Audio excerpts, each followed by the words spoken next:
Sa ngalan ng Ama, ng Anak, ng Espiritu Santo. Nagsimula ang lahat. Noong ipinanganak ako sa mundong ito, kinalong ng aking ina't amang pinupunasan ng dugo ko sa katawan. Naghanday ng ilang buwan, dinala ako sa simbahan, binuhusan ng mga salitang hindi ko pa maintindihan, kasabay ng tubig na ibinubuhos sa aking ulot, tumatagos at dumadaloy sa aking kaluluwa. Nagsimula ang lahat. Noong natuto akong magsalita, natutong magdasal, tandang-tanda ko pa kung paano sinabi ng aking ama na may isa pa akong ama. Ang tanong ko sa kanya'y, saan siya nakatira? Sagot niya'y hindi mo siya nakikita ngunit nararamdaman, kausapin mo siya. Sa ngalan ng Ama, ng Anak, ng Espiritu Santo, sabihin ng hiling, hinaing, saloobin sa isang taong hindi nakikita ng mata ngunit ng puso't kaluluwa.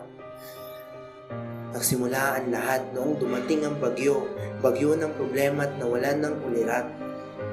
Sa ginagalawang mundo na di mawari ang hindi sa totoo, nawala ng kasangga, nawala ng panangga ng sandata, sa tumutuligsa sa damdamin kong wala ng maramdaman, nasasaktan, nasusugatan.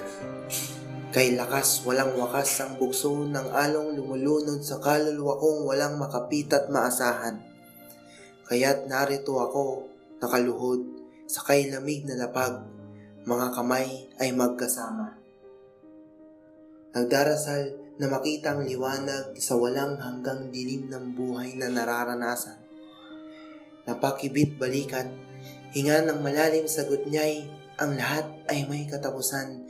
Nanahimik ang dagat ng problema, naglaho ang bagyo ng sakit at hirap, kasabay ang pagtigil sa pagdaloy ng luha mula sa aking mga mata. Nakita ang liwanag. Bulong niya'y salamat sa pagtitiwala. Salamat, hindi ka nag-iisa. Nagsimula ang lahat at di na magwawakas. Mga salitang binitawan para sa taong hindi nakikita, ngunit nararamdaman. Taong hindi mo nasisilayan, ngunit sumasagot sa iyong mga dasal. Palitan ng salita sa pagitan ng tao at tao, sa pagitan ng tao at anak, sa pagitan ng tao at ama. Dasal. Palitan ng salita sa pagitan ng nakabababa at nakakataas. Walang pader na magwawakas, walang pader na makapaghihiwalay, makakaputol sa tanikilang gawa, sa salitang nakakabit sa puso ko at sa puso ng Ama. Sa ngalan ng Ama, ng Anak, ng Espiritu Santo, dasal. Dasal. Aking pagkasilang pa lang, nandyan na siya. Unang pagkakataon na ako'y huminga, nandyan na siya.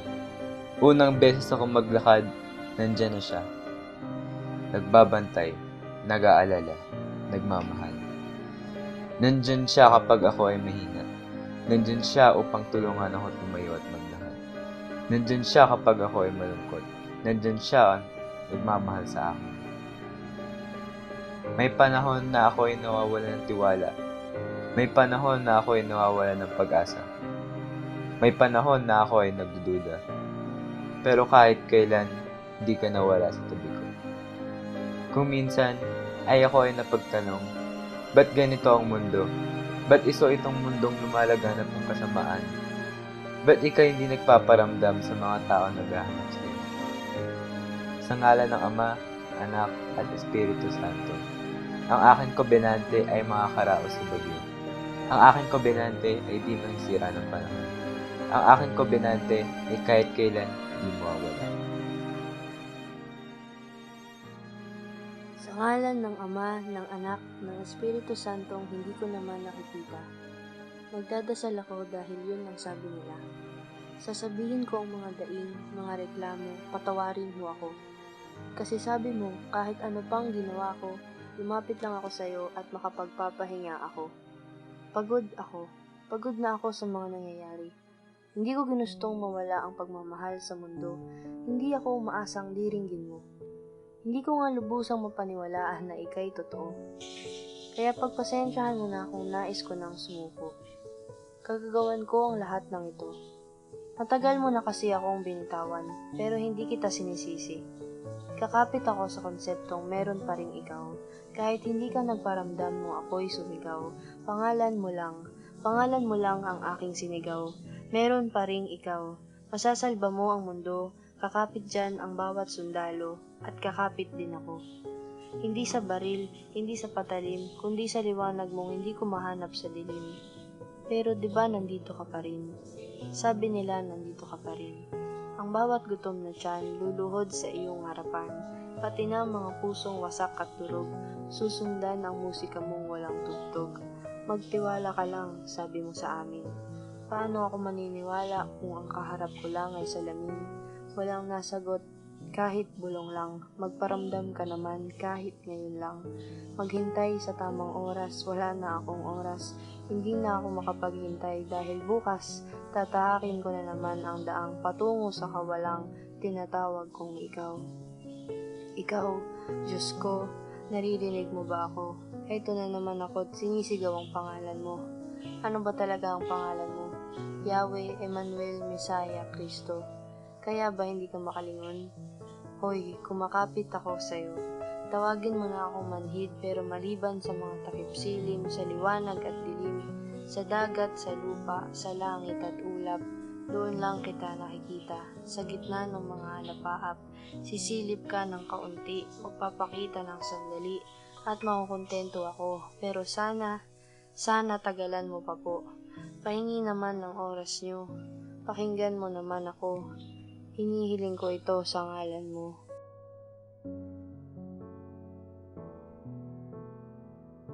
Maliligtas ba ako? O maiiwan na lang sa mundong ito? Hindi alam ang gagawin at walang patutunguhan. Nawawala at hindi alam pupuntahan. O Diyos, asan ka nung kailangan kita?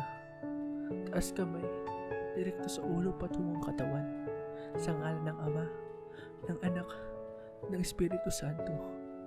Ito na lang ang alam kong paraan kung paano kita malalapitan. Simula ng pagdadasal at simula ng pagbukas ng kalangitan.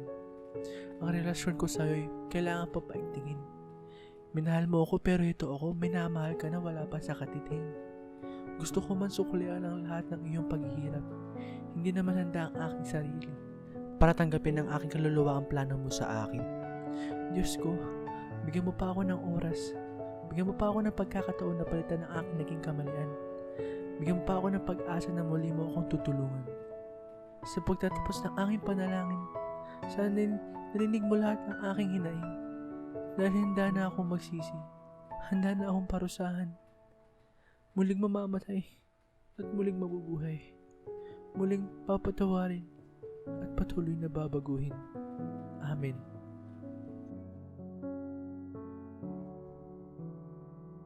Heto na naman ako. Hindi alam kung paano magsisimula. Kung uumpisahan ba sa 1, 2, 3, o sa Panginoon, patawarin mo ako. Musmus pa lamang nung una kang nasaksihan.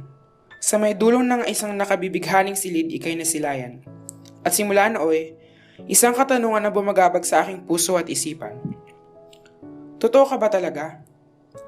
Kasabay ng walang humpay na pagbabago ng mundo, ang patuloy na paghahanap ng sagot sa katanungang nakatanim sa aking puso. Nagdaan ng mga pagkakataong sinubok ng tadhana ang aking paniniwala, at ngayon ito'y nalagpasan, hayaan mo akong humingi ng kapatawaran. Patawad sa mga pagkakataon ako'y nagdalawang isip, sa mga sirkumstansyang mas piniling sumuko kaysa kumapit. Patawad sa mga sandaling ikay binaliwala, naaalala ka lang sa mga oras na ako'y walang-wala. At patawad kung ako'y hindi sigurado kung paano uumpisahan ang tulang ito. Kung magsisimula ba sa 1, 2, 3, o sa Panginoon, patawarin mo ako. Ngayon maliwanag na sa akin ang lahat. Hindi na importante kung paano ko uumpisahan ang tulang aking sinulat dahil tatapusin ko ang mga ito sa Panginoon, salamat. Simula ng kabanata ng ating buhay, naroon ang Diyos upang tayo iligtas. Lahat ay kanyang itataya upang magapi ang kasamaang namamayani. Paglingon ko sa silangan, naroon ang kaguluhan. Paglingon ko sa kanluran, naroon ang himagsikan. Ngunit pagtingin ko sa hilaga, naroon ang Diyos, nakangiti, hudyat ng katapusan nito. Panginoon, bigyan niyo po sana sila ng lakas at tinig, upang kadiliman ay magapi, nang sa gayoy, kapayapaan ng mamayani, at pagmamahal ang siyang manaig. Ama, sa pagbagsak ng talukap ng aking mamunting mata, ang nais kong huling matunghayan ay ang ngiti ng bawat isa. Ngunit ang tanong, handa ba silang maging susi sa pagkakaisa o kaguluhan? Ang sagot ay nasa kanilang mga kamay.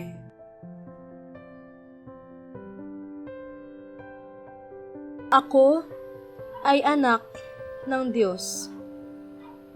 Papuri sa poong may kapal, lantay na pag-usal ng puso kong paham. Dakila ka o Ama sa aking mata at isipan, bantayog ka at muog sa kaluluwa kong tunay. Batid ko sa aking kamalayan na ikaw sa aking banal at mapagmahal. Sa aking may likha at sa buong katauhan, nakintal sa aking isipan na ikaw din ang nagsugo. Sa bugtong mong anak na si Jesucristong banal, sa aming nagligtas at sa kasalanan ng mundo'y tinubos ng wagas. Yan, ang aking turan sa poong lumikha, nananaghoy, nananangis at nagpapakumbaba. Madasaling umuusal sa Diyos na totoo'y sa aking may gawa. Walang sawang nagpupuri at sa Kanya'y sumasamba. Pag-ibig sa tao sa Kanya ay sadya, may kagalakang turing sa banal na kaluluwa. Pagbubulay-bulay na madalas sa Kanya'y nakatuon, pagkat sadya kong mahal ang ating Panginoon.